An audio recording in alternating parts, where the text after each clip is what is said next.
Due Process, winner of 25 regional Emmy Awards, including the 2014 New York Emmys for our coverage of criminal justice and current affairs. Due Process is a presentation of Rutgers School of Law, Newark, and the Edward J. Blaustein School of Planning and Public Policy. Studio facilities provided by the Rutgers ITV Studio, Division of Continuing Studies. Don't act dumb for me. Come on and step out. It's being hailed as the next big thing in policing. The best evidence in encounters like this. Do you have a gun? Yes, stop! Stop! No! A gun pulled, a civilian shot.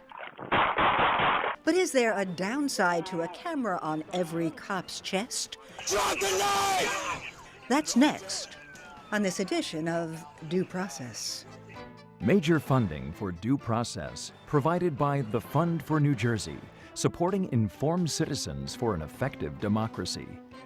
Additional funding from the New Jersey State Bar Foundation and the PSEG Foundation, making things better in our communities.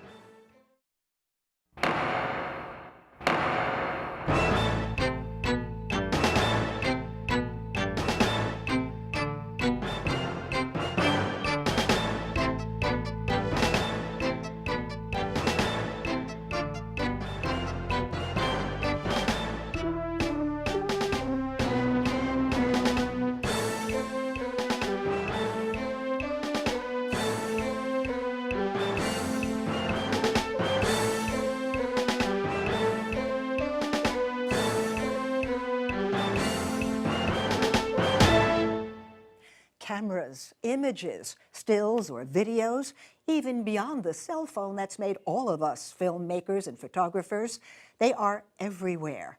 Cameras serving as tools for surveillance, as food for social media, and now connected to the chests of growing numbers of police. They know you are being audio and visually recorded right now, okay?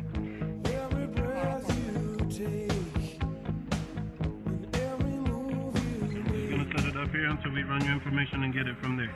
No, man. You don't have any idea where you're coming from. We are watched, recorded, uploaded, and posted like never before. Don't act dumb, okay? You're on video. Sky cams, street cams, store cams, school cams, car cams, and now cameras on the chests of an increasing number of cops. It's recording right now, audio and visual. We need to reduce crime. We need to keep people safe while at the same time bringing police and community closer together. I think the body cameras will be an important new element. These are high-def, digital, wide-angle cameras.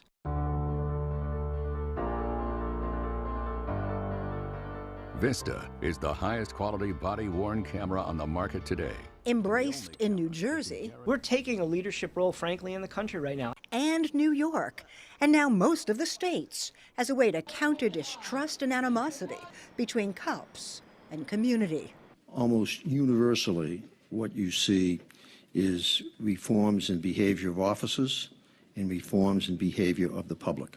The idea is give greater transparency in a city like Newark, a county like Essex, to the long, sad history of communities of color and the people who police them.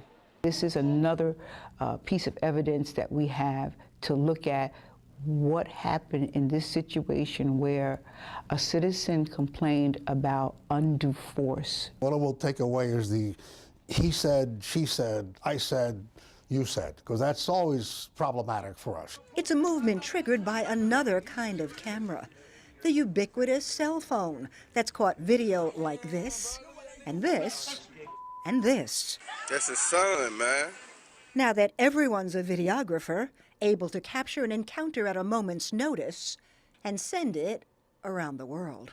The public has been outraged because it saw camera footage of police brutality taking place. Those cell phone videos now all too familiar, documenting incident after incident.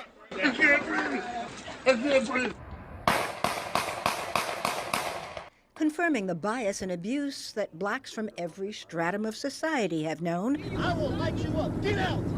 Now! Is more than something that once happened in America. Even though nothing as heinous or grand on a grand scale that happened in Chicago or Baltimore or Missouri has happened here in Newark, that doesn't mean that it can't happen, doesn't mean that it won't happen. Mike Brown!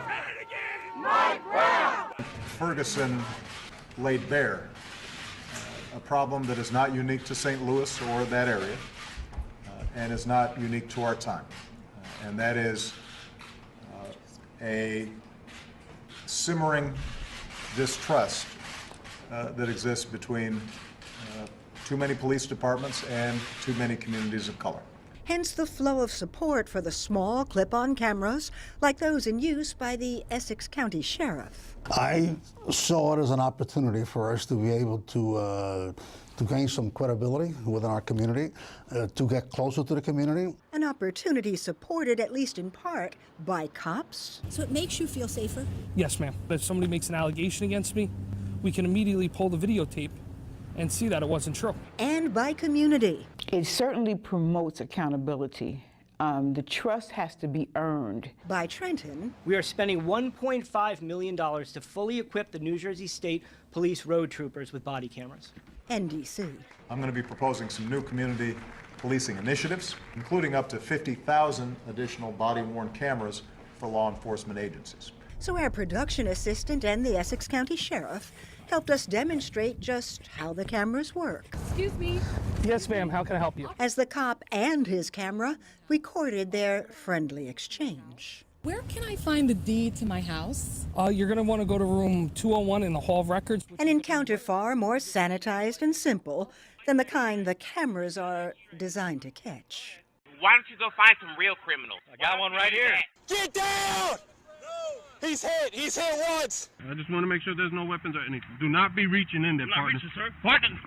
We can't show you any of those from New Jersey because an attorney general's directive limits access to actual body cam video. We are offering an additional $2.5 million in forfeiture funds to assist local police to acquire body cameras, and I am issuing a statewide policy to ensure that best practices are followed by our police throughout the state. Sets rules for when a camera can be turned on or off, for how long the video can be kept. Every video has to be kept for 90 days. Of course, unless it's an arrest or some type of evidence, then we have to keep it, and in those specific cases, they get kept for longer. And who gets to see it? Body cameras are as strong as the rules behind them. And simply arming police officers with body cameras will not solve the problem of police brutality and will not create more transparency in policing. You die! The ACLU's worried, too, about First Amendment rights and privacy concerns. Good afternoon, sir. How are you? So is the Essex Sheriff. Everything all right? Which is why this simulation... Is this your vehicle? ...featuring another of our intrepid PAs... You're leaning up against it like it's your vehicle. ...is as close as we can get to the real thing. People have the assumption that you're looking into cars, you might be breaking into them, and that's the call that I received. It's an innocent encounter. All right, have a good day, sir. That, were it real, could be used to vindicate the officer, but misused might be employed in a dangerous way. Where are you headed to now? Where? Yeah. I'm going to my friend's house up the street. Where? Up on Breckenridge. A foundation is being laid where potentially databases could be built on New Jerseyans and their daily activities, because there is no limit whatsoever on how long body camera footage should be maintained. And that raises very serious privacy and First Amendment concerns, and it's not necessary.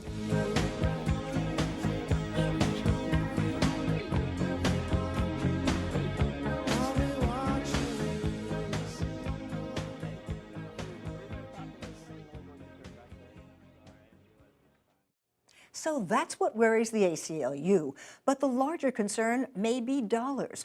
Not enough supplied by the state or the feds to cover the costs of buying the cameras, maintaining the equipment, storing the footage, what critics say amounts to an illegal, unfunded mandate. It's the reason Senator Linda Greenstein's Law and Public Safety panel failed to approve a bill to make body cams mandatory. And that may concern Ryan Haygood, president of the New Jersey Institute for Social Justice, who sees cameras as a valuable tool for improving police-community relations. But Rutgers Law School Dean Chen, board member of the state and national ACLU, and an executive producer of Due Process, says even with sufficient funding, he still has concerns. But Ryan, I'm going to start with you. Sure. I should reveal that I sit on your board, another potential conflict. So I know that your background is in civil rights, your work is in strengthening social justice and police-community relations. Sure. How do body cams fit in all that? Sure. Well, thanks for having me on the show, Sandy. As you know, I'm a big fan of your work, and this is such an important topic, and it's happening at a timely time. So I think context here matters greatly. The Institute and the ACLU and the NAACP and a number of other partners work very closely with Attorney General John Hoffman on the announcement of the body cameras. And we really saw Baltimore and North Charleston and Ferguson and Staten Island and Chicago as cautionary tales for us here in New Jersey and in our urban centers across the state. And we recognize the similarities in the socioeconomic challenges in those cities, the violent encounters with law enforcement officials that happened there, which are also happening here in New Jersey. And we treated those situations in those other cities as a cautionary tale for what we had to do here to transform the relationship between law enforcement and the communities that they serve. And body cameras are really an essential piece of that transformative process that has to happen between law enforcement and these urban communities in particular. But Ryan, you were standing with the acting attorney general. The ACLU was not standing there, and the ACLU was not invited to be part of the advisory panel that the other groups you named are involved in. So, Ron, does that give you pause? Well, it does to this extent that the ACLU, while we agree that body cameras properly implemented can be a very useful tool in creating that relationship of trust between law enforcement and the community, the devil is in the details. Technology, as we've seen, is a double-edged sword. It allows us to collect information and create additional pathways to accountability, but it also provides new ways to intrude upon personal privacy. And that's our concern with the Attorney General's guidelines is not so much what they do, but what they don't do in providing some objective standards for instance, when the cameras are turned on, who has access to them. We believe that members of the public should generally have access to it unless the state can provide a very good reason why they shouldn't have access to the tapes. And also the issue of how long those records are retained once they've been recorded. Okay, I'm going to ask Ryan soon what he thinks about whether all of that is in the directive or not. But first, let me go to Senator Greenstein. You actually were ready to release a bill that would have made the cameras mandatory. You pulled it back. Why? Well, a couple of other factors. I'm a prime sponsor of the bill that would mandate the body cameras. When I first got chairmanship of the committee, I joined right on that bill with Senator Turner. Then, soon after, we decided we would go for a study panel to come up with the guidelines. At that point, we weren't aware of the Attorney General's office work. We passed that in the Senate. That did go through my committee and the full Senate, and it was for a task force that would have many members. That became moot. It became moot because it never went through the Assembly. That was part of the reason. But when you're ready to move on it, you find out about the dollars. That's the dollar part came just a little later. We did find out next about the Attorney General's office and all the great work they were doing. In the meantime, we tried putting the bill up one more time to mandate the body cameras, and that's when the dollar issue became an issue. We couldn't muster the votes in the committee. There was concern that we were trying to do an unfunded mandate, and there had been that issue with the dashboard cams. Which were in fact ruled to be an unfunded mandate. That's right. And so at that point we felt, well, the Attorney General's office is doing a lot. Let's try to coordinate with them in some way. The numbers are shocking. There are more than 35,000 cops in New Jersey. You received a report from the Office of Legislative Services that showed statewide the first year, the cost of equipping each of them with a body cam would top $88 million. Your bill had said that you would use forfeiture money from the state, which amounts to about $6 million a year. It's very inadequate, and it's often, forfeiture funds are often put forth to fund projects. They really are not adequate to do it. And we knew that we had to come up with other funds. The Attorney General's office came up with funds for 200 police departments out of the 565 towns. And not enough to cover it. Not enough to totally cover it. No, not enough to even cover what was going on in those communities. That's true. Only a percentage. That's so let right. me go back, Ryan, to you and the criticism that we heard from Dean Chen. Do you think that the directive, which you stood behind, in fact is lacking those important privacy, First Amendment, access concerns? Sure. So I think that, the way that we supported the directive, because we do think it's an important step in the right direction, is that it was a step in the right direction in the first instance. It's not to say that this directive can't be strengthened in the areas that Dean Chen identified. In particular, the extent to which the body-worn cameras are under-inclusive in the things that they capture. So one of the things the directive does not do is capture what are called field stops. This is where police officers approach people in the places they police and ask for such things as identification or driver's licenses. Often or the trigger for confrontation. That's right. And that's sort of the entry point, to your point, Sandy, into the criminal justice system for many people in urban communities in particular. And that is not captured in the directives. I think there's an opportunity to strengthen the directives to include that kind of interaction with police. Another piece of this is the extent to which the video is made accessible. So right now, the directives provide access to folks if they file a Freedom of Information Act request, if they're the subject of the prosecution, they file a complaint or a litigation, or if a prosecutor decides to make it available. But we think that the power of body-worn cameras and the video that they capture is in embracing transparency and making these videos, when balancing security and privacy concerns, widely available so that people have the ability to see how policing happens. Have you brought that concern to the AG's office? And so these are issues we're working out in these subcommittees. After the directives were introduced, the Attorney General introduced 2 subcommittees that are working to strengthen these directives, and these are conversations we're having. Why do you think the ACLU, ACLU, which was the largest critic of the directive, in fact, was not included? I don't know that they weren't included. The ACLU was a critical voice.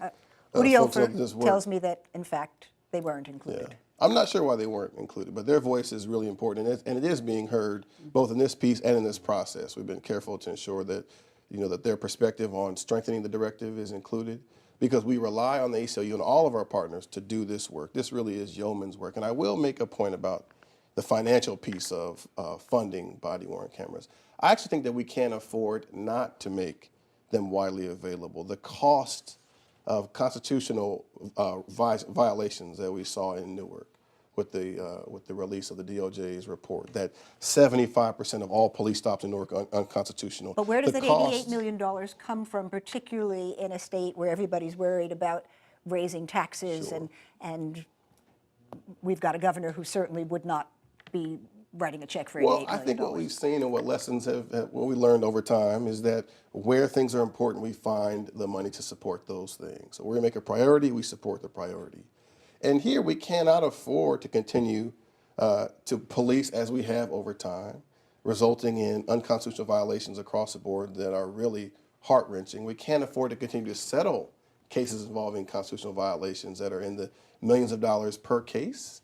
And I think more broadly that New Jersey has a chance to serve as a national model for police reform. And that's not inexpensive, but that reputationally is of great value to us and I think worth supporting in our budget. Ron, what do you think? Make it mandatory and supply the $88 million?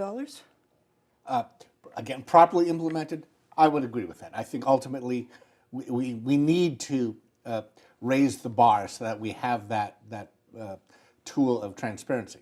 Of course, not to be repetitive, that's assuming that the body cameras, that we have clear rules on how we have access and when they're turned on. But incomplete information, or only having some law enforcement officers have them and some not, I could see situations and that could actually make matters worse rather than better.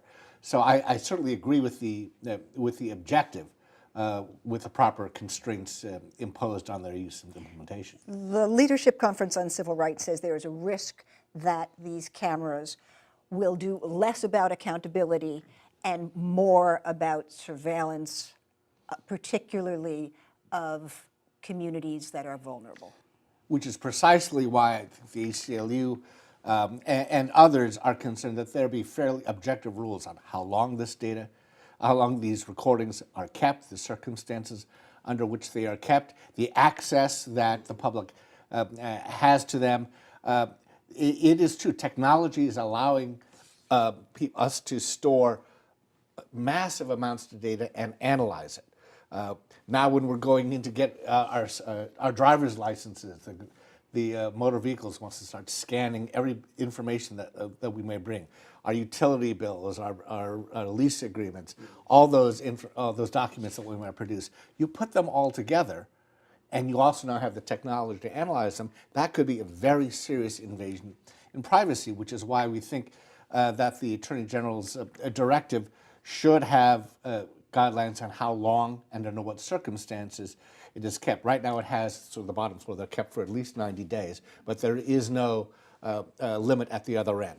We think that's very important. Let me throw out another scenario that neither Udi nor any of you has mentioned, but that bothers me because I know, as you all know, the difficulty of mounting an investigation in a vulnerable community particularly. So you have a crime, you have police on the street investigating. As I understand the directive, the people whom you would be approaching and asking for information would be recorded. Is this not an impediment to good policing and crime solving? I think that some of the police may feel that that's the case in my discussions with them. It could be an impediment, and I think the reason for this Attorney General Committee is to work out many of these issues. In a way, the directive was only the first step, and it really does have a lot of areas where the committee needs to work out. But do you turn off the cameras? I mean, I see the advantage of having the cameras. I also know that most, maybe many, but probably most people who are in a sensitive situation are not going to talk if there's a camera on their face as they give information about somebody's missing. I mean, there isn't, I think this is a great point that you raised, Sandy. There's a provision in the directive that allows for police officers to turn off the cameras where they think that a witness or someone they're talking to will provide better or more information. And I get that but that's makes pretty it a little nebulous, tricky. isn't it? I mean, I think that it depends on the circumstance in which this You're going to arises. leave it to the individual police officer to decide whether this is someone who would be restrained by knowing that there was a camera there? I mean, much of this, I think, gets back to where we began at the top of this conversation about where these directives come from. And I think that context does matter here because they really grew out of a series of community forums that the Institute for Social Justice and other partners held with the Attorney General, during which time he heard from community members across the state, from Camden and Trenton and Irvington and Newark. And he heard real concerns from real residents about real brutality that they faced at the hands of law enforcement and the way in which they wished for a better interaction with police, where police would work hand in hand with them to supplement security and safety in their communities. And part of this was that they wanted for police officers to be accountable, and the body camera was really a first step in moving in that direction. Ron, are you satisfied that this is all going to somehow work out well? I hope it does, but I am concerned about giving too much discretion to the individual police officer or the prosecutor. Maybe we can start with the default assumption: if the potential witness requests that the camera be turned off, you can record that, and then you turn the camera off. That seems like a fairly common sense starting point to balance the two interests. Well, will people know that? Will the officer have to say, "Do you mind if I have a camera on as I speak to you"? Well, I think people generally, certainly in that situation, they do have common sense. If they don't want, I think people will duck away.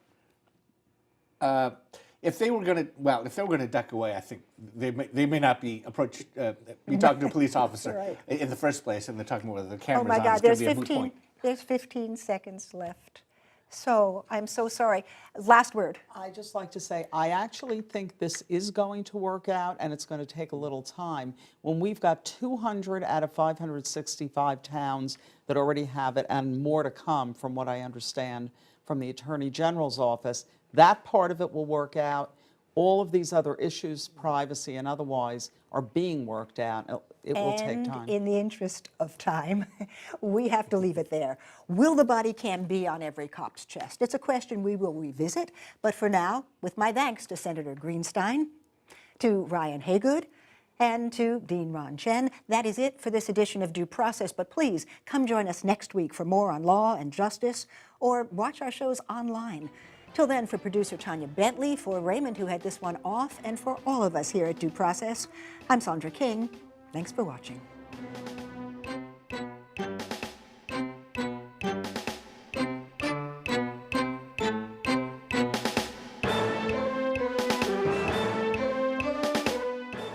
So it is expensive. Expensive, no doubt.